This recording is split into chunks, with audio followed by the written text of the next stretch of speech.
Amigas y amigos de todo el Ecuador, tengan ustedes muy buenas tardes, bienvenidas y bienvenidos al programa. Iniciamos aquí Adán Cineva. Para mí, como siempre, un gusto enorme estar junto a ustedes a través de la gran señal nacional de Sonorama. Mi saludo en esta tarde a todas las personas que nos escuchan en la sierra, en donde se escucha la frecuencia 103.7 FM, en Pichincha, Cotopaxi, Tungurahua, Chimborazo y Loja.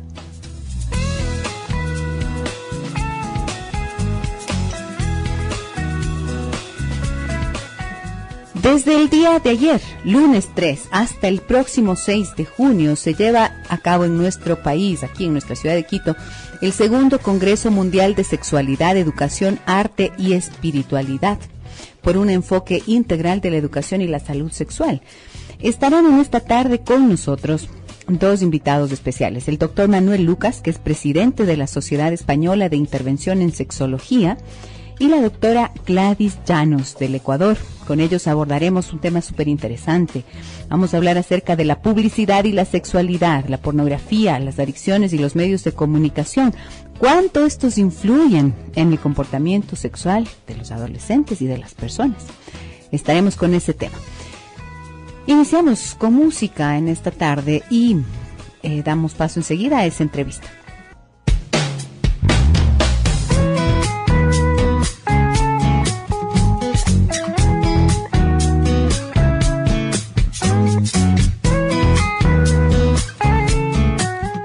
El municipio de Quito pone a su disposición 39 centros de desarrollo comunitario que cuentan con modernas instalaciones. Acuda con toda su familia. El espacio de los barrios está a su disposición en un lugar mejor que Quito se merece. Nos vamos al corte y enseguida estaremos de regreso con el doctor Manuel Lucas y la doctora Gladys Llanos. Hablaremos de publicidad y sexualidad, pornografía, adicciones y medios de comunicación. Vamos a ver qué nos dicen los especialistas.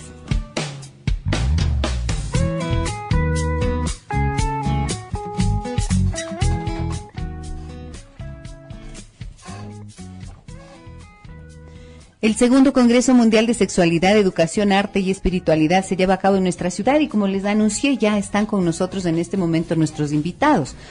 Les doy la más cordial bienvenida al doctor Manuel Lucas. Él es sexólogo, especialista en medicina familiar y comunitaria, presidente de la Sociedad Española de Intervención en Sexología. Desde el año 2007 se ha convertido en el primer máster oficial de sexología de la Comunidad Europea. En el 2003 publicó junto a Francisco Cabello el Manual Médico de Terapia Sexual, un libro que es libro de texto en universidades españolas e iberoamericanas. Y en el año 2010 publicó Sed de Piel, con una interrogante, ¿feminizar el futuro? Actualmente está en elaboración su libro llamado Sexualidad Madura. Doctor Manuel Lucas, buenas tardes, bienvenido al programa. Buenas tardes. ¿Cómo está usted? Estupendamente. Me alegra tenerlo acá en el programa y acá en la ciudad de Quito. Y también le doy la cordial bienvenida a la doctora Gladys Llanos. Ella es médica sexóloga, tiene una maestría en sexualidad, diplomado en género, gestión y políticas públicas de la Flaxo. Es diplomada en coach ontológico y entre sus publicaciones están El poder curativo de la vida sexual, El amor en los tiempos del papiloma, Educar en sexualidad es amar y Lo oculto del sexo. Muy buenas tardes, Gladys, bienvenida al programa. Muchas gracias, Distela, y a la audiencia. Muchísimas gracias a ustedes por acompañarnos. Bueno, vamos al tema que me parece tan importante, publicidad y sexualidad, pornografía, adicciones y los medios de comunicación. Cuénteme, por favor, Manuel, ¿cómo empezó usted a interesarse por esta temática? ¿Qué es lo que le ha llevado a investigar este tema? Pues fundamentalmente porque comenzamos desde la Universidad de Almería a intentar tomar contacto con todas las nuevas tecnologías para hacer, para seguir haciendo formación a través del, por ejemplo, del espacio de Second Life o a través de plataformas online, y a partir de ahí ya empezamos a interesarnos también por el efecto de las nuevas tecnologías, de las redes sociales y de todo lo que supone pues esa facilidad de acceso a información de todo tipo por parte de las personas, no solamente a los jóvenes, sino por parte de todas las personas, y también la globalización de alguna forma de lo que es la comunicación humana, ¿no? Y los efectos que eso podría tener y puede tener, tanto positivos como negativos, porque realmente hay efectos positivos y negativos clarísimos. ¿Y cuáles son los resultados con los que se encontraron? ¿Cuáles son esos efectos que han podido comprobar? Bueno, positivos es que el efecto de la comunicación global, muchas personas pueden tomar contacto con otras que de otra forma no hubieran podido tomar ese contacto. Se conocen, vencen timideces precisamente a través de estas redes sociales que en principio pues son como un pequeño escudo que luego da pie a que puedan continuar por otros elementos quizás para las personas con timideces y con problemas de comunicación, pues acercarse a otras personas, ¿no? Esos son efectos positivos. Efectos positivos son también la capacidad que los medios de comunicación y las redes sociales y también pues todas las nuevas tecnologías nos dan para formar e informar y dar conocimiento, que al fin y al cabo el conocimiento es el núcleo fundamental de la libertad y del saber elegir con madurez las cosas que se eligen. En el tema de la sexualidad, por supuesto, también. Esa es la parte más positiva.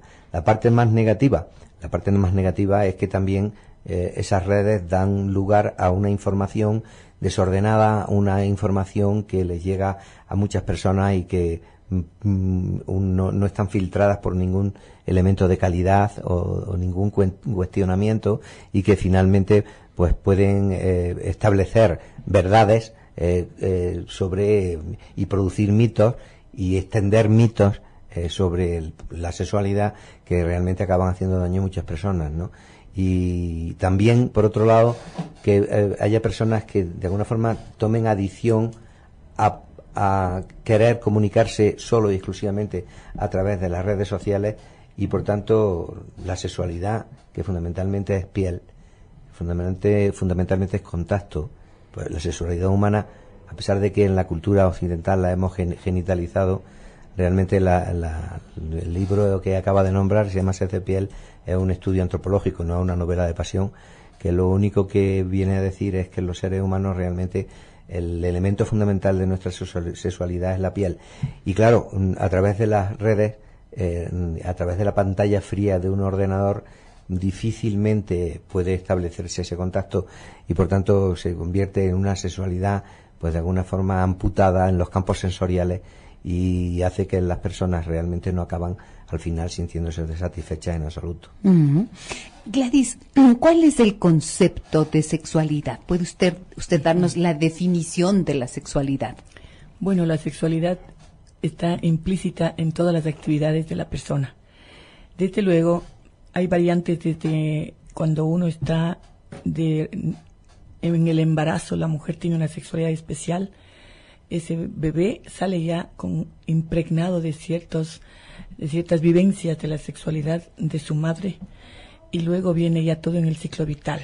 Y realmente la sexualidad tiene un englobamiento, diríamos, de las emociones, los sentimientos, vienen los procesos de salud, de nutrición, de estilos de vida, que luego de que nosotros como formadores, como padres de familia y como medios de comunicación, que tenemos un gran impacto y una gran labor, y los docentes ya en la etapa escolar, deberíamos hacer una alianza estratégica para que tengamos un discurso más o menos homogéneo de cuáles son los niveles en los que debemos formar, capacitar y dar contenidos. Ahora, de donde más he tenido llamadas yo y búsqueda de ayuda es de los institutos de las parvularias, porque los niños están repitiendo lo que están viendo en las imágenes. Y claro, los niños lo hacen con ingenuidad. ¿Qué es lo que ven? Por ejemplo, ¿qué es lo que repiten? Por ejemplo, ellos quieren abrazarse de forma erótica en las guarderías. Y claro, una cosa es cuando el niño le besa con dulzura, con suavidad al otro niño. Y también estamos viendo que en las guarderías están siendo muy prolijos, por ejemplo, en que el niño de 8 años o 5 o 6 no se junte con el pequeño, porque hay esa diferencia de edad que les está marcando. Y en los colegios y en las escuelas de Quito nosotros hemos tenido estas dificultades, porque a veces han estado yendo en los buses niños de diferentes edades, la primaria mezclada con la secundaria, por ejemplo. Y qué necesario es que haya un tutor, alguien que observe las reacciones, porque como decía Manuel, la necesidad de contacto, la necesidad de expresividad, de afecto, hace que los niños se vuelvan demasiado expresivos a ratos y que expresen su afecto, su amor de buenas a primeras hasta con personas desconocidas. Entonces sí nos toca tener mucho cuidado en que la educación de la sexualidad tiene que ser manejada con niveles de formación primero. Ahora, Manuel, cuando usted mencionó hace un momento, en nuestra cultura occidental se tiende a una genitalización. ¿Cuál es la diferencia entre genitalidad y sexualidad? La diferencia es que los seres humanos, desde que en la época de que empezamos a ser seres humanos, en la época de los protomínidos, trascendió la sexualidad lo meramente procreativo y pasó a ser un elemento fundamental de la comunicación entre los seres humanos, hasta tal punto que, por ejemplo, las mujeres no tienen un periodo de celo visible precisamente porque no lo necesitan, porque realmente, además... ¿Qué significa un periodo de celo visible? El periodo de celo que tienen todos los, no sé cómo se dice aquí en Ecuador, pero todos los mamíferos, las hembras de los mamíferos en un periodo, no sé cómo se dice aquí, de celo, cuando están fértiles y cuando están receptivas, ¿verdad? Sí. Porque están influidas fundamentalmente por las hormonas, por sus hormonas, los estrógenos y los progestágenos. En cambio, en aquella época previa al paleolítico, de las hembras protomínidas se independizaron de sus hormonas y pasaron a tener una sexualidad total y absolutamente de influencia neurológica y igualitaria a la de los machos protomínidos, con lo cual, a partir de ahora, las mujeres desean neurológicamente igual que el hombre, y por tanto la sexualidad trascendió lo meramente procreativo y por tanto significa que los genitales no son el centro, no fueron tenemos la piel más sensible de todos los mamíferos. Y eso no lo sabemos porque a una vaca le preguntemos si siente más cuando se le toca que nosotros, pues no nos va a responder. Sino lo sabemos porque si hacemos un análisis histológico de la piel, vamos a ver que tiene la mayor cantidad y la mayor variedad de corpúsculos sensitivos, y eso está ahí por algo. Lo que pasa es que en esta cultura, en general, la tenemos bastante desaprovechada, porque hemos involucionado y hemos vuelto a referir la sexualidad a los genitales, hasta tal punto que cuando hablamos de relaciones sexuales, todo el mundo entiende que relaciones sexuales son cuando se ha hecho un coito. Exacto. Además son no sé qué, pero realmente relaciones sexuales es cuando a tu pareja la besas o le das un abrazo o le dices que te quiero, o cuando le coges de la mano y sientes todo eso que se sienten, que nosotros no sé cómo se dice aquí, pero en España le decimos mariposas en la barriga, ¿no? Entonces, bueno, eso es sexualidad. Y en ese sentido estamos haciendo relaciones sexuales. Lo que pasa es que tenemos en esta cultura que volver a redescubrir la piel.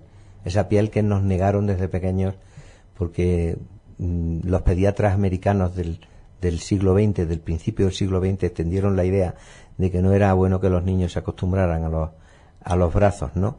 Y eso se metió dentro de nuestras abuelas, de nuestras tías y tal.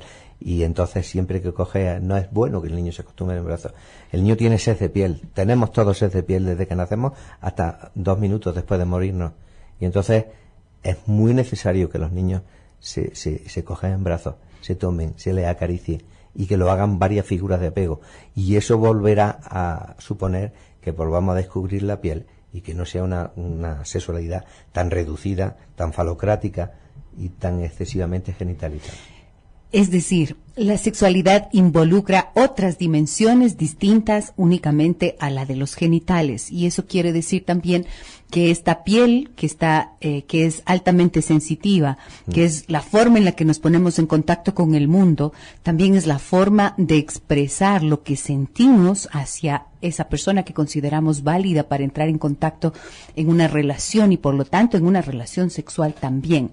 Pero entonces lo que tú estás diciendo es: piel significa beso, abrazo, caricia, palabra afectiva que estimula y que te nutre a nivel emocional, de tal manera que esa relación sexual cobra un sentido totalmente distinto al de solamente unión de 2 órganos genitales. Está claro.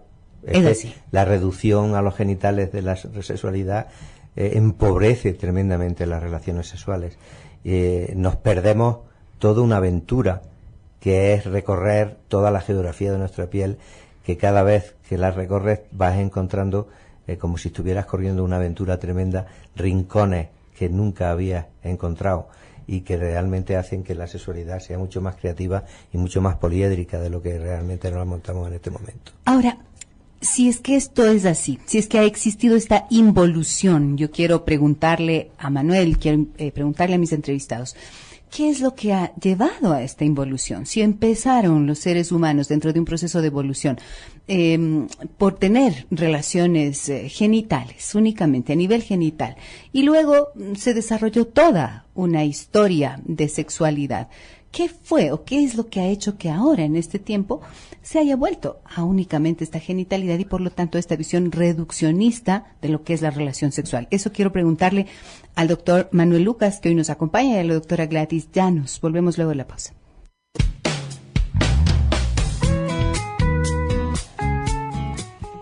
¿Qué ha hecho que en nuestra cultura occidental actual se haya perdido esta capacidad de contacto, de explorar la piel con toda su sensorialidad y se humanice de esta forma las relaciones sexuales? ¿Qué ha hecho que se abandone aquello para llegar al punto de partida, que es un acto sexual meramente genital? Eso es la pregunta que le hago al doctor Manuel Lucas, que hoy nos acompaña. ¿Qué fue? Esa fue la gran pregunta que yo me hice y que inició una investigación de 18 años que ha durado sobre 66 culturas diferentes, viendo cómo había culturas donde eso no había ocurrido y viendo donde otras culturas como la nuestra sí ha ocurrido, y intentando buscar los porqués.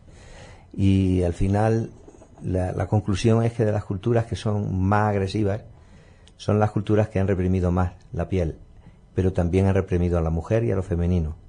Y las culturas que son más pacíficas, que también las hay, y las he encontrado, y muchas, no han reprimido la piel, todo lo contrario, se le acaricia a los bebés desde pequeños, ellos se acarician, sus relaciones no son eminentemente genitales, y la mujer tiene un gran protagonismo desde el punto de vista social, desde el punto de vista económico y desde el punto de vista sexual, y lo femenino también, porque quiero decir una cosa, en la propuesta que yo hago de mi libro de Sed de Piel, que el subtítulo lo hizo el editor, porque decía, es que si no va a parecer una novela de pasión, no un libro de antropología, ¿no? Digo, bueno, pues pon lo que tú quieras, y puso eso porque él infirió que yo quería decir eso. Lo que yo digo es que las mujeres lo que no tienen que hacer en esta cultura, que mucho me temo que se está haciendo, es imitar el modelo masculino, y los hombres no pueden quedarse fuera de este nuevo contrato sexual que sería bueno que llegáramos a firmar, y habría que convencer a los hombres de que tienen mucho que ganar. Es decir, los hombres en esta cultura, ser hombre se vive en imperativo, no en sustantivo. A los hombres nos dicen desde pequeños, sea un hombre, y en ese decir sea un hombre se nos dice, demuestra poder, no demuestres debilidad, no demuestres sentimientos, no llores, y entonces eso para nosotros es una carga insoportable, sobre todo para los que ya hemos descubierto de nuevo nuestra parte femenina, que es muy grande, y la estamos disfrutando de nuevo. Pues pensamos en los demás y decimos lo que se están perdiendo. Lo que se están perdiendo. Ahora, esta masculinización de las mujeres, esta negación de los sentimientos, este imperativo del ejercicio del poder, finalmente, ¿cuál es la relación que tiene con la influencia mediática y todo el discurso publicitario, en donde precisamente lo que hacen es erigirse estos patrones de ser mujer, de ser hombre? Sí. Bueno, yo creo que la mujer cuando empieza a entrar en política, en puestos directivos, a dirigir empresas, entran dentro de una selva masculina que nosotros hemos construido, y entonces tienen mala solución, porque o imitan el modelo masculino y se defienden o de ese exceso de testosterona que en el mundo hay, o acaban mal, ¿no? Yo creo que lo que hay que hacer es empapar de feminidad, pero no de una feminidad como los medios de comunicación suelen hacer, ¿no? Sino que los medios de comunicación no quieran convencernos. Lo primero que hacen los medios de comunicación es imponer un modelo estético dominante que es horrible, en el que cada día es más difícil ser guapo. O sea, la gente se mira al un espejo. modelo de belleza perfecta. Perfecta. Supuestamente. Absurdo. Y belleza según quién, ¿no es cierto? Según el ojo de quién. Claro, ¿no? Pero sobre todo porque hay un modelo estético dominante. Y ese modelo es inalcanzable para la mayor parte de las personas. Con lo cual las personas la autoestima la suelen tener en ese sentido bastante por los suelos. Sí. Entonces, ese modelo hay que rebelarse contra él. Yo voy por la calle, yo ya me rebelé hace mucho tiempo, lo tengo que decir. Y cuando yo me miro al espejo, como soy andaluz, digo, ole lo que se va esta mañana a la calle. Ole, qué guapo. Ole, qué bien, ¿no? Y ya estoy mayorcito y todo, pero cuando voy a la calle y miro a mi alrededor, yo veo más gente guapa que fea, porque me he ido acostumbrando a mirar más allá, me he rebelado contra el modelo estético dominante. Y yo creo, además, que ese modelo estético dominante va contra la feminidad.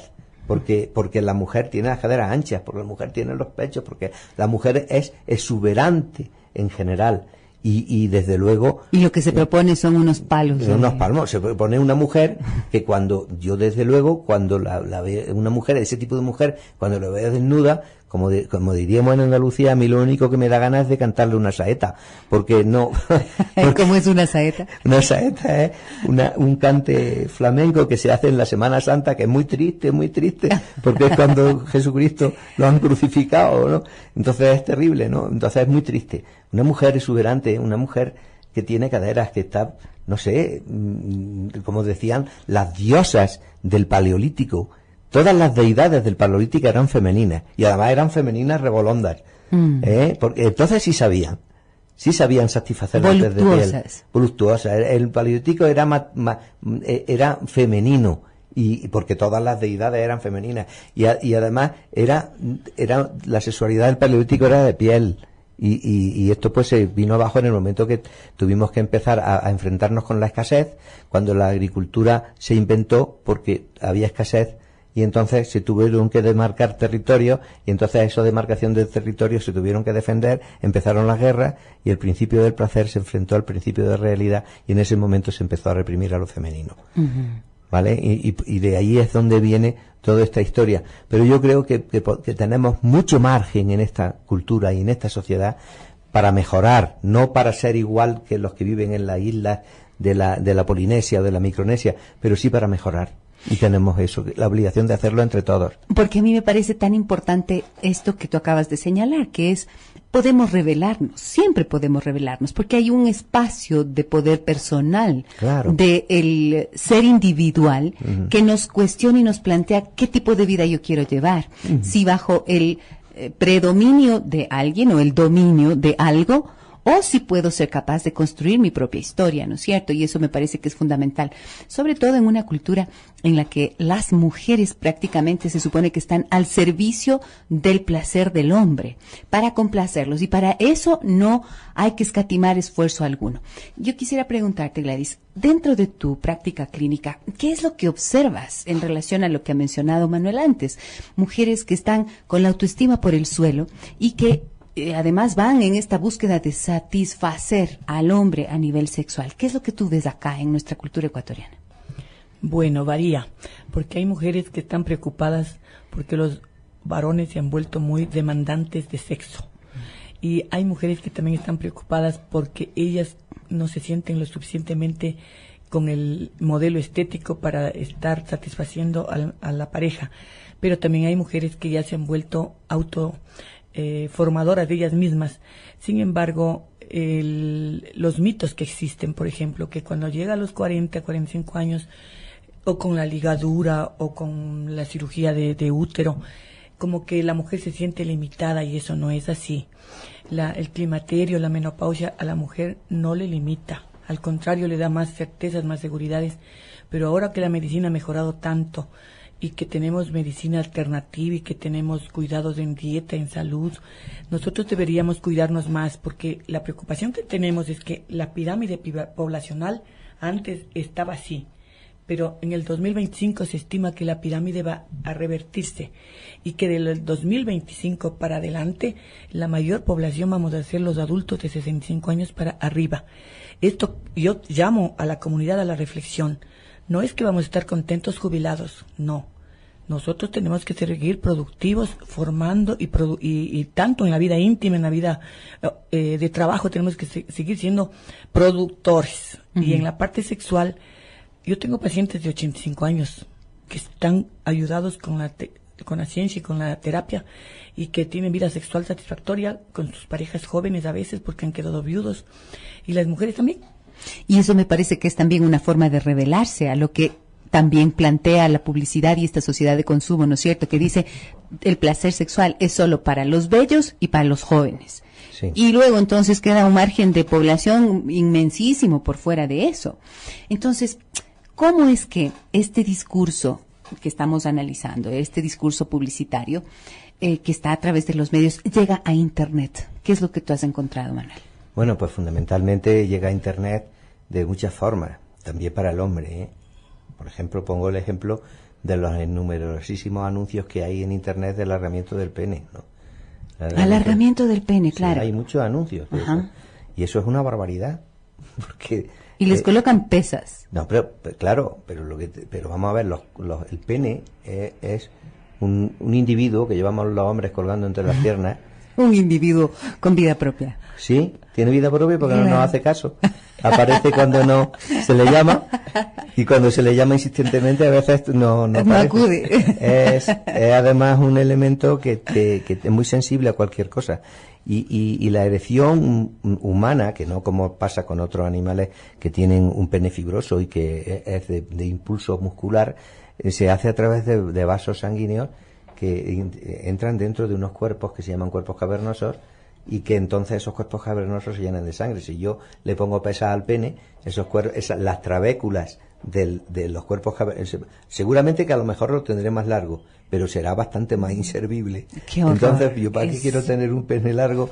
Para verme en el espejo y decir, ahí va lo que llevo entre las piernas, pero luego no funciona. No sirve para nada. Así es que yo roto. le advierto, claro que se rompen las trabéculas. Le advierto del peligro, por ejemplo, por poner ese ejemplo, ¿no? Pero por poner más ejemplos, lo que desde el punto de vista publicitario se hace sobre la belleza femenina es terrible, porque está sometiendo a las mujeres a una especie de carrera sin viaje, un viaje a ninguna parte, porque empiezan a ponerse prótesis en los pechos, empiezan a estirarse la piel, y eso no acaba nunca, no acaba nunca. Cuando uno empieza por ese camino, ya ese camino envejecer de forma natural, sencilla, no sé, yo creo que el envejecimiento natural es bello, es tremendamente bello. Y a pesar de que en esta cultura estamos viendo que o lo estemos haciendo de otra forma, ¿no? Pero hay que envejecer con dignidad. Y la dignidad no solamente con dignidad, sino con aprecio de sí mismo. Y no dejando para nada la sexualidad aparte, porque la sexualidad no se muere hasta que no nos morimos. No sé cómo sea en España, pero por ejemplo aquí, y Gladys seguramente lo conoce, aquí en nuestro país y mucho en Colombia, un poco estamos recibiendo esa influencia. Las jóvenes de 15 años piden como regalo de 15 años prótesis para los senos, para aumentarse los senos, prótesis para aumentar la cola. O sea, la cola en el sentido ecuatoriano, el derriere, las nalgas. Ah, sí. Sí, no en el sentido español. No. Yo recuerdo que dando la primera vez que vine aquí a dar la clase del máster que estamos haciendo aquí con ellos, sí, dije la palabra mágica y pues todos pusieron una cara que yo digo, aquí he dicho algo mal. Sí. Así es que digamos cómo era la cola. La cola, sí. Vale, pues la cola. Muy la bien. cola allí significa otra cosa. Así es. Por eso lo aclaro para ti. Entonces, ¿qué piensas de esto? 15 años y la fiesta de 15 años ya no existe, ya no hay el viaje tampoco. Las chicas prefieren implantes en los senos para celebrar sus 15 años. Bueno, pues primero, que los medios de comunicación tienen una gran responsabilidad, una enorme responsabilidad en todo lo que está haciendo. Sí. Se ha dicho que la prensa y los medios de comunicación son el cuarto poder. Pero yo digo que además hay un quinto poder, que no son los medios de comunicación, que son los medios de las redes sociales y de Internet. Sí. ¿Y qué has visto ahí? Y lo que he visto ahí es un mensaje total y absolutamente dañino. Es decir, un mensaje que además no solamente son anuncios más o menos interesados en las clínicas que viven de esto, sino sobre todo en la comunicación de los chats entre los jóvenes, que se hacen fotos, que se mandan las fotos, y hay una especie de... Bueno, vivimos una cultura que sufre tremendamente un síndrome que se llama el síndrome de Eróstrato. ¿El síndrome, perdón, de qué? De Eróstrato. Eróstrato, ¿qué Sí. significa? Eróstrato era un griego de coetáneo de Alejandro Magno, que quemó el templo de Atenea para hacerse notar. Y entonces, como no tenemos satisfecha nuestra sed de piel, y no tenemos satisfecho el deseo sexual, porque el deseo sexual no solamente es el deseo de descarga, que es lo que lo hemos simplificado, de descarga de la tensión. Hay otro deseo que es el deseo de ser deseados. Y ese deseo es fortísimo tanto en hombre como en la mujer. Y cuando no se tiene ese deseo satisfecho, entonces uno quiere ser famoso, quiere ser importante, quiere hacerse notar para que de alguna forma compensar esa carencia de la satisfacción del deseo de ser deseados. Eso que don Juan Tenorio lo tenía enfermo, porque no coleccionaba no coitos con mujeres, no. Don Juan Tenorio coleccionaba deseos de mujeres hacia él. Y hay muchos don Juanes Tenorio y don Juanes Tenorios por la vida.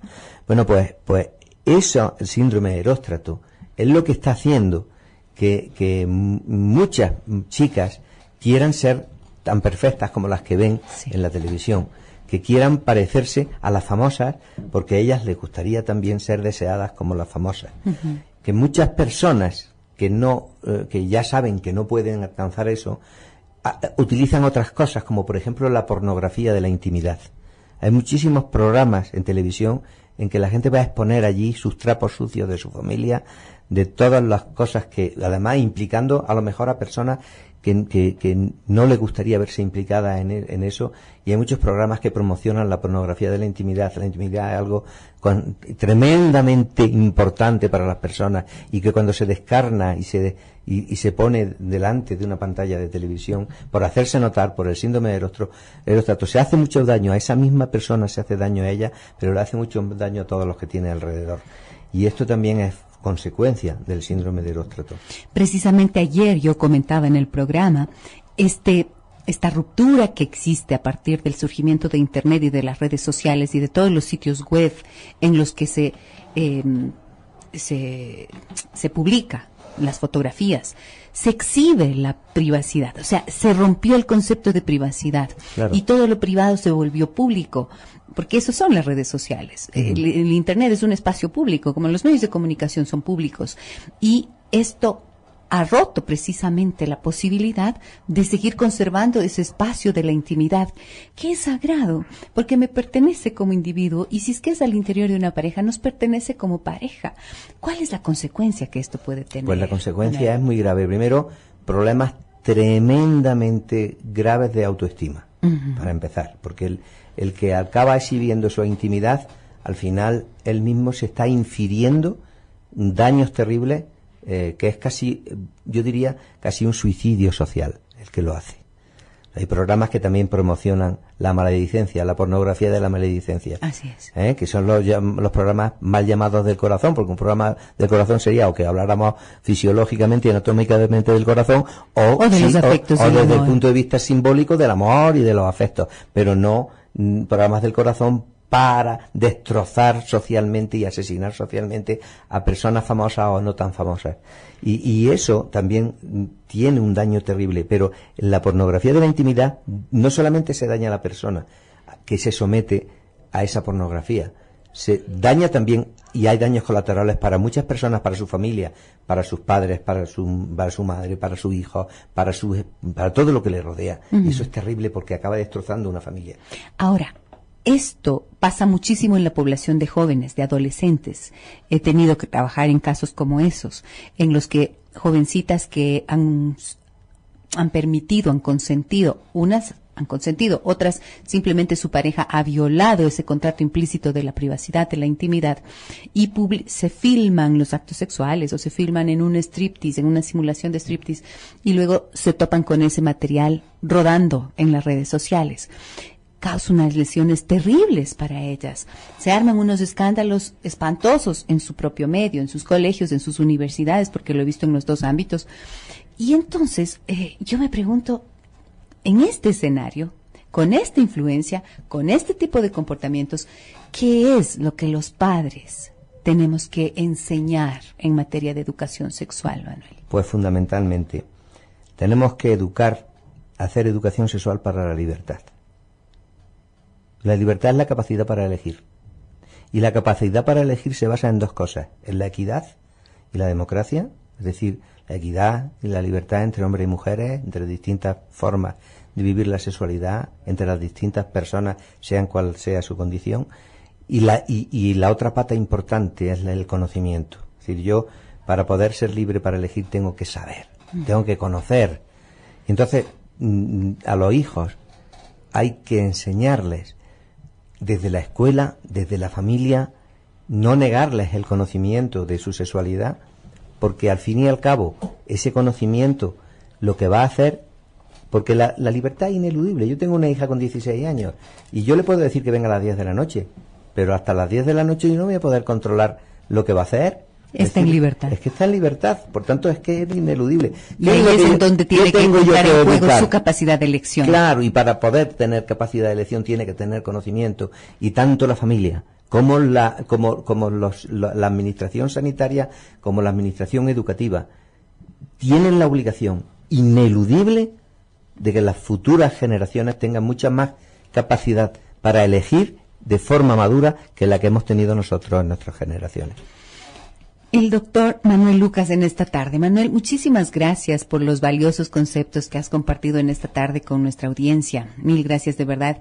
Y gracias a la doctora Gladys Llanos por ser parte de ese comité organizativo. Ella es la presidenta del Centro Ecuatoriano de Estudios de la Sexualidad de CUASEX, y ella ha tenido la iniciativa de llevar a cabo este segundo Congreso Mundial de Sexualidad, Educación, Arte y Espiritualidad, gracias al cual ustedes, amigos oyentes de todo el país, y yo desde este programa hemos tenido el privilegio de contar con el doctor Manuel Lucas. Muchísimas gracias por acompañarnos. Gracias a ti y a todos los que nos oyen, y ha sido un encanto, y quiero decir que ya es la cuarta vez que estoy en Ecuador, y que cada vez que vengo más me enamoro de Ecuador y de los ecuatorianos y ecuatorianas. Me alegro muchísimo que así sea y que te tengamos muchas veces más por acá.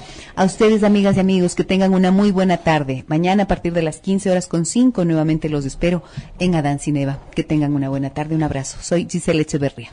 Que tengan una buena tarde, un abrazo. Soy Giselle Echeverría. Que tengan una buena tarde, un abrazo. Soy Giselle Echeverría. Que tengan una buena tarde, un abrazo. Soy Giselle Echeverría. Que tengan una buena tarde, un abrazo. Soy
Amigas y amigos de todo el Ecuador, tengan ustedes muy buenas tardes, bienvenidas y bienvenidos al programa. Iniciamos aquí Adán Cineva. Para mí, como siempre, un gusto enorme estar junto a ustedes a través de la gran señal nacional de Sonorama. Mi saludo en esta tarde a todas las personas que nos escuchan en la sierra, en donde se escucha la frecuencia 103.7 FM, en Pichincha, Cotopaxi, Tungurahua, Chimborazo y Loja.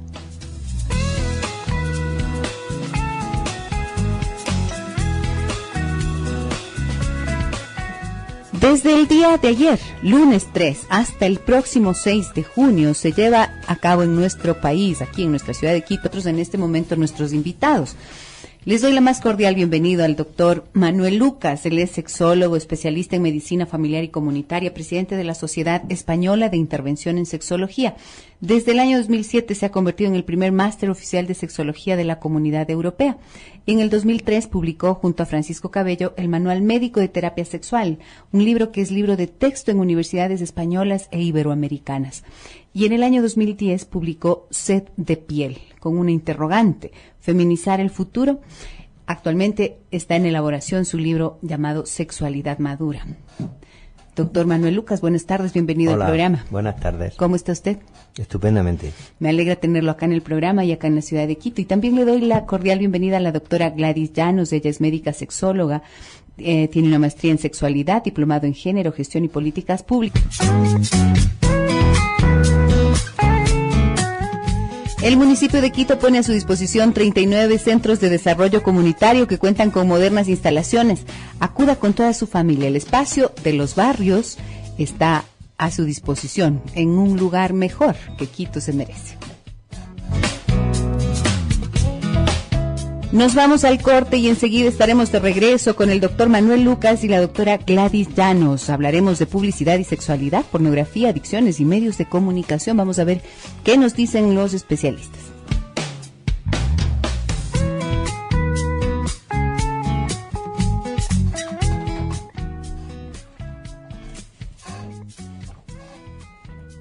El segundo Congreso Mundial de Sexualidad, Educación, Arte y Espiritualidad se lleva a cabo en nuestra ciudad y como les anuncié ya están con nosotros de la Flaxo, es diplomada en coach ontológico y entre sus publicaciones están El poder curativo de la vida sexual, El amor en los tiempos del papiloma, Educar en sexualidad es amar y Lo oculto del sexo. Muy buenas tardes, Gladys, bienvenida al programa.